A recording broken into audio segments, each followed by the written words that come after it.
नमस्कार मित्रांनो, मी सोहम कुमार. मित्रांनो, मी आज एक नवीन चॅनलचं सुरुवात करतोय आणि हे माझा पहिला एपिसोड आहे. एक आठवण, सोनेरी क्षणाची साठवण.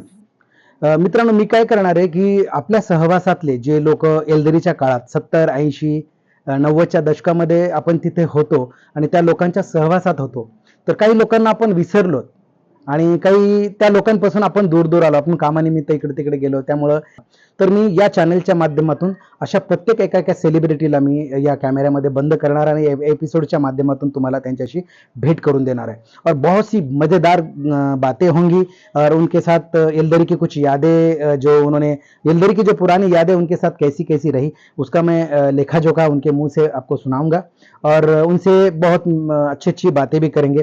तो आज मैं एक जगह आया हूँ दोस्तों, संभाजी नगर में. तो आप विश्वास नहीं करेंगे, ऐसी शख्सियत से मैं आपको मिलाने जा रहा हूँ. देखो कि आज मेरे इस कैमरे ने किसको ढूंढ लिया है. मैंने वो घर शहर में ढूंढ लिया है. उनसे मैं मिलाता हूँ आपको. आज चलिए मेरे साथ. या सर ये मध्ये थँक यू. छडी लागे छमछम आणि विद्या येई गमगम. ही जी छडी मी आज खाल्ली आहे ना, याच छडीने त्यात मीही घडलो. माझ्यासारखे असे कितीतरी डॉक्टर्स, कितीतरी इंजिनियर्स आणि कितीतरी आर्किटेक्ट इंजीनियर्स असे घडलेत. आज मी त्यांच्याकडेच आलो है. दोस्तों, आज मैं जिनकी कहानी आपको बोलने वाला हूँ, आप विश्वास नहीं करेंगे, आप पहचानेंगे भी नहीं. जिनके घर में पहुँचा हूँ उनका नाम है इंदिरा शंकरराव खोड़के. 21 जून 1945 यानी भारत की आज़ादी का वो दिन या वो साल. उस दिन हमारे लिए इंदिरा जी ने जन्म लिया. मैं इंदिरा गांधी जी की बात नहीं कर रहा हूँ, लेकिन जिनकी बात मैं कर रहा हूँ उनका नाम भी इंदिरा जी है. मित्रांनो, आज त्या 79 वर्षाच्या आहेत. वयाच्या 13व्या वर्षी लग्न झालं. जुन्या काळात 13व्या वर्षी लग्न व्हायचे, त्या काळात त्यांचं लग्न झालं. पण बाबांनी सांगितलं की माझ्या मुलीला मी 10वी होईपर्यंत सासरी पाठवणार नाही. त्या काळी असा विचार करणारा बाप. आणि ही जी इंदिरा नावाची मुलगी 13 वर्षाची कुणाच्या तरी शेतात खुरपण करायला, शेतीचं काम करायला जायचे आणि हे करून तिनं शिक्षण कंप्लीट केलं. 10वी पास झाली. 10वी पास झाल्यानंतर D.Edला नंबर लागला आणि मग त्यांना झाल्यात एकूण 6 मुली. संघमित्रा सगळ्यात मोठी, दीक्षा, अनिता, माधुरी आणि 2 ट्विन्स झाल्या, प्रज्ञा आणि करुणा. त्या काळात ट्विन्स होणं आपल्या गावासाठी, एल्दरीला आपल्या गावासाठी एक वेगळा चमत्कारच होता. त्या ट्विन्सला बघण्यासाठी आजूबाजूचे खेडेसुद्धा त्यांना बघायला आले होते. म्हणजे एक पहिलं ट्विन्स आपल्या एल्दरी या गावामध्ये जन्माला आलं होतं आणि त्यांना एक मुलगा होता सुमेध. तो आता आमच्यासोबत नाही आहे. आणि आता मी त्यांचं नाव सांगतो, आपल्या लेंबाडेबाई. ओळखलं? लेंबाडेबाई. मी त्यांच्याकडे आलो आहे. तर आपण काय करणार आहोत, आता लेंबाडेबाईशी खूप गप्पा मारणार आहोत. त्यांच्या आवडीनिवडी, त्यांच्या एल्दरीच्या काय आठवणी आहेत त्या खूप मस्त आपण त्यांच्याशी गप्पा मारू. आणि मित्रांनो, जर तुम्ही माझं चॅनल सबस्क्राईब केलं नसेल तर तुम्ही याला सबस्क्राईब करा, लाईक करा, शेअर करा, आपल्या मित्रांना जरूर पाठवा. मी असेच आपले आयकॉनिक सेलिब्रिटी रोज मी तुम्हाला माझ्या या यूट्यूबच्या माध्यमातून भेटवणार आहे. तर आता मारूयात गप्पा आपण लेंबाडेबाईशी. बाई नमस्कार. नमस्कार. बाई, तुम्ही एल्दरीला कोणत्या साली आला हो? मी 1964ला. 1964ला तुमचं लग्न वगैरे सगळं झालं होतं तेव्हा आला तुम्ही की म्हणजे? नाही, लग्न आधीच झालं होतं. मी 7व्या वर्गात होते तेव्हा हां. लग्न झालं. नंतर मी 10वीपर्यंत शिकवलं. माझ्या वडिलांना मला विद्यादान दिलं आहे. आणि तुम्ही जेव्हा एल्दरीला आलात तेव्हा एल्दरीची ती जुनी शाळा होती का तिथं, का तुमच्या आल्यानंतर बांधल्या गेली? नाही, जुनी होती. शाळा होती ना एल्दरीला. आणि तिथं आल्यानंतर मग तुम्हाला ह्या मुली वगैरे सगळं तिथंच एल्दरीला? सगळ्या मुली तिथंच झाल्या एल्दरीला डिलिव्हरी. हो. आणि तुमचं मूळ गाव कुठं आहे बाई? हरिसोडजवळ देगाव. देगाव म्हणून आहे. हां. आणि हे तुमचं माहेर आहे का? हे माहेर आहे, डोनगाव. माहेर डोनगाव आहे. हो. आणि सासर? तालुका मेहकर, जिल्हा बुलढाणा. अच्छा. आणि सरांचं, लेंबाडे सरांचं गाव? देगाव, तालुका रिसोड. आणि हे लेंबाडे सर पण तुमच्यासोबत शिक्षणाला होते का त्यांचं? नाही, ते इलेक्ट्रिक खात्यात होते, धुळे, अमळनेरला. अच्छा. मग ते गुरुजी म्हणून कधी हे झाले? हां, ते मग एल्दरीला आले. आमच्या सासूबाई आणि माझी छोटी बहीण होती माझ्याजवळ. तर ते म्हणले हिला नोकरी करू द्यायची नाही, मला नोकरी नाही. तर सासूबाई म्हणले नाही तसं नाही. मग आम्ही दोघं परभणीला आलो आणि परभणीला साहेबाला म्हटलं साहेब माझा राजीनामा घ्या. आणि का? म्हणलं माझ्या मिस्टरला नोकरी नाही. मग त्यांची ऑर्डर लगेच त्यांनी दिली, दोघं जा म्हणे येलदरीला. एका शाळेवर एकाच शाळेवर आम्ही 22 वर्ष काढली. तो बाई ने सोचा कि अब हस्बैंड उधर है और मैं येलदरी में, तो ये तो नहीं चलेगा. तो ऐसे केस में इन्होंने परभनी जाके सोचा कि मैं इस्तीफ़ा दे देती हूँ या फिर रिज़ाइन दे देती हूँ, मुझे नई जॉब करनी है. तो वो जॉब ना करे इसलिए उन्होंने रिज़ाइन दिया. तो उसको मतलब वजह पूछी गई कि आप रिज़ाइन क्यों कर रहे हो, इतनी अच्छी टीचर हो तो फिर रिज़ाइन क्यों कर रही हो. तो उन्होंने बताया कि मेरे मिस्टर को जॉब नहीं है और जहाँ वो जॉब करते मैं उनके साथ रहना चाहती हूँ. तो फिर उन्होंने क्या किया कि लेमड़े सर को भी उस ज़माने में टीचर बना दिया. मतलब इन दोनों ने लगेच ऑर्डर दिली हातात. तुरंत उनको ऑर्डर दिया गया. देखिए भाई को कितना एक्साइटेड है भाई बात करने में. देखो इस ज़माने में क्या हुआ ना कि आज भाई 79 ईयर्स की है. उनके कान, उनके आइज़, उनके दांत सारे काम करते हैं. बॉस हम लोग नहीं जी पाएंगे इतना दिन. ये बाई जो है आज भी स्ट्रॉन्गर, उनकी जो छड़ी है ना भाई, मैं आज भी घबराता हूँ, देख लेना. मैं बहुत घबरा के अब बाई का इंटरव्यू लेने के लिए पता नहीं पिछले 1 महीने से स्ट्रगल कर रहा हूँ. माधुरी दीदी, प्रज्ञा दीदी, इनको रिक्वेस्ट कर करके परेशान हूँ. बाई टाइम नहीं दे रहे हैं. आज भी वो हीरो ही है, हमारे लिए भी है, आइकॉनिक है. चलो आगे और भी बहुत सारी बातें करते हैं. बाई तुम्हाला ही प्रज्ञा आणि करुणा ह्या दोघी जणी ट्विन्स झाल्या होत्या. म्हणजे आपल्या गावात पहिलं अशी केस होती ना की ते जोड्या झाल्या होत्या. ती कहाणी सांगा ना बाई एकदा. म्हणजे काय झालं होतं, गावातले लोक बघत होते. ते येलदरीला कंपाऊंडर होते, तर तिथं 2 मुली झाल्या. सगळ्यांना म्हणजे पहिले 4 होत्या, सगळ्यांना वाटत होतं आता मुलगा होईल. पण काय झालं, त्या 2 झाल्या म्हणून सगळे म्हणजे शेजारी पाजारी गावातले खेड्यातले लोक येऊन मला पाहू लागले. सरने एक शब्दसुद्धा वाईट बोलले नाही, काय नाही, जे असेल ते असेल. मुली कुठं जाणार आहेत, मुली भाग्यवान असतात असे म्हणत होते. देखो ये गुरु मंत्र है गुरु का कि मुली भाग्यवान असतात. उसके बाद फिर इंतज़ार किया. एक सुमेध नाम का भाई उनको हुआ. दुर्भाग्य वो कुछ 2001 या कुछ अच्छी जगह पे था, लेकिन हार्ट की शिकायत के कारण शायद उनकी डेथ हुई. खैर ईश्वर की जो मर्ज़ी है उसके. और फिर उनकी भी शादी, उनके भी बच्चे, मैं उनसे भी आपको मिलाऊंगा इस शो में. मित्रांनो, बाईशी गप्पा मारता मारता अचानक प्रज्ञाताई आली. प्रज्ञाताई म्हणजे त्या ज्या ट्विन्स होत्या बाईच्या, प्रज्ञा आणि करुणा, त्यातली प्रज्ञाताई आली. मी तिला फ्रेममध्ये बोलवतो आणि तिच्याशी थोड्याशा गप्पा करूयात आपण, ठीक आहे. प्रज्ञाताई प्लीज बसशील इथं. नमस्ते ताई. नमस्ते.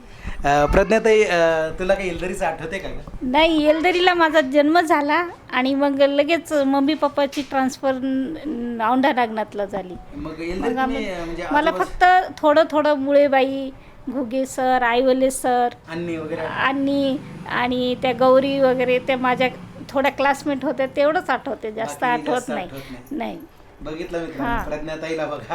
कारण की प्रज्ञाताई जास्त ऍक्टिव्ह नसते. नसते. पण मी तिला बघा, माधुरी ते आपल्या ग्रुपवर आहे आणि ती हा. ऍक्टिव्ह असते. तिचं आणि ती करुणाताई वगैरे कुठे माधुरी असते? ती वाशिमला असती. करुणाताई वाशिमला असते. आमचं जास्त औंढा नागनाथलं झालं ना शिक्षण पाणी सगळं. बरोबर. थँक्यू प्रज्ञाताई. माधुरीताई कुठे असते? ओमान. ओमनला असते. हो. आणि हाज आहे, हाच तिच्या नवऱ्याच्या ताब्यात आहे. क्या बात आहे, क्या बात. हां.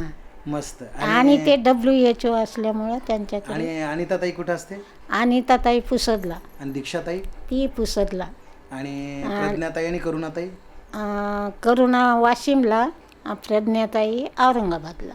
आपको याद होगा, मैं लेमड़े सर के कुछ फ़ोटोज़ अगर होंगे तो मैं आपको शेयर करूंगा. बहुत स्मार्ट, दिखने के लिए भी बहुत अच्छे थे और स्वभाव से हंसमुख चेहरा. कभी भी ऐसा बाई से जितना डर लगता था उतनी मोहब्बत लेमड़े सर से हुआ करती थी.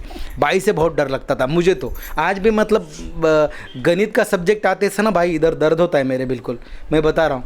और बाई बिल्कुल गणित के मामले में इतना पक्का इतना ये करते थे. और लेमड़े सर बहुत हंसमुख, सबको देख के हंसा करते थे. और स्टाइलिस्ट उनका एकदम देखने का लुक, एकदम स्मार्ट, बहुत अच्छे थे.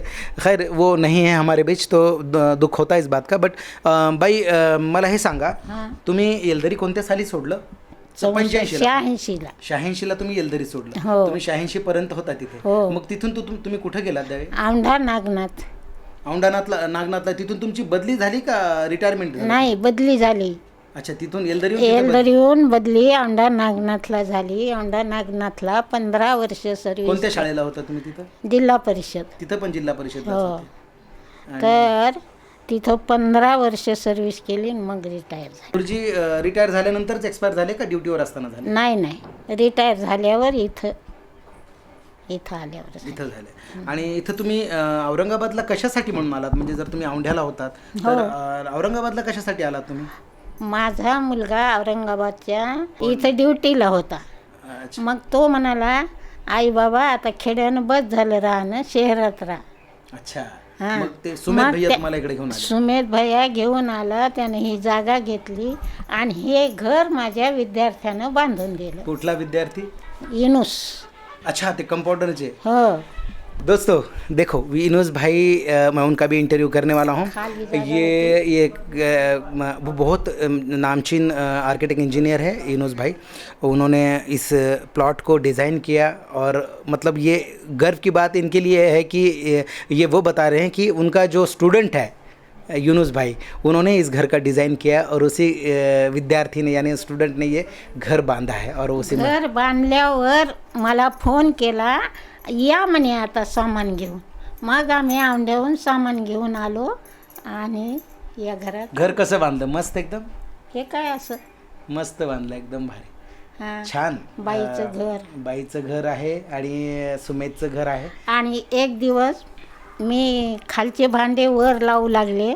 इनुसनं पाहिलं, बाई भांडेला घासतं का? माझ्या घरी चला. नाही राहायचं इथं, माझ्या घरी चला. तू भांडे घासता? म्हणलं नाही बाबा, खालचे वर ठेवायला लागले. नाही म्हणे. मैं यूनुस भाई का भी एक एपिसोड आपको यूनुस भाई से भी मिलाऊंगा, उनसे भी बहुत मीठी और अच्छी बातें करेंगे हम लोग. देखो, कुछ स्टूडेंट ऐसे होते ना कि दिल और दिमाग में उतर जाते हैं. उनकी कुछ तारीफ़ करना गुरु लोगों का काम है और वो बनाते ही इसी तरह है कि अच्छी अच्छी बातें स्टूडेंट्स को सिखाए जाए.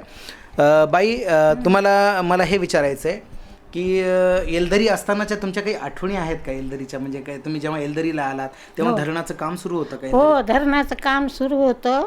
रोज 10-5 लोक मरत होते.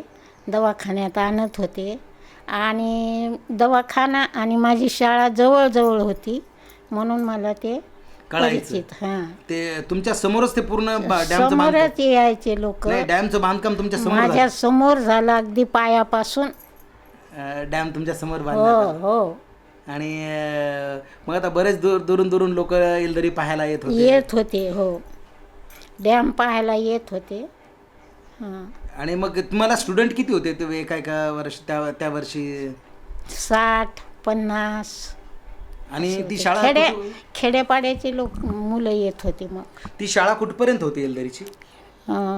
10वी पर्यंत. पहिलेपासून 10वी पर्यंत आहे? नाही, पहिलं 7वी होती, नंतर वाढत गेली. पुळुचकर सर आले आणि मग ते वर्ग वाढले.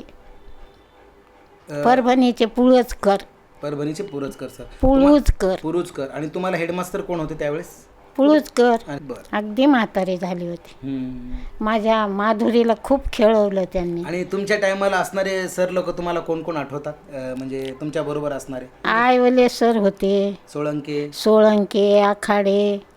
बरं. हां, हे तुमच्या माझ्या माहेरचेच ते. कोण? सोळंके, आखाडे.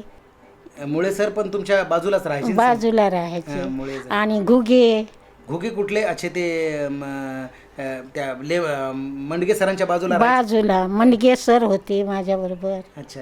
दोस्तों, उम्मीद करता हूँ कि ये एपिसोड आपको पसंद आया होगा. लेम्बाड़े भाई को मिलना मेरे लिए बहुत बड़ा टास्क था. बहुत इसमें से मैंने ढूंढ के निकाला. ऐसे ही नए नए सेलिब्रिटी और ऐसे ही हमारे साथ जिन्होंने वक्त बिताया या हमने उनके साथ वक्त बिताया, ऐसे हस्तियों से मैं हर एपिसोड में आपको मिलाता रहूँगा. प्रोग्राम अच्छा लगा हो तो प्लीज़ अगले एपिसोड में आप किसे देखना पसंद करेंगे आप मुझे बताइएगा. मैं ज़रूर उनसे मिलने की कोशिश करूँगा. देखते रहिए मेरा ये शो एक आठवण सोनेरी क्षणाची साठवण. थँक्यू.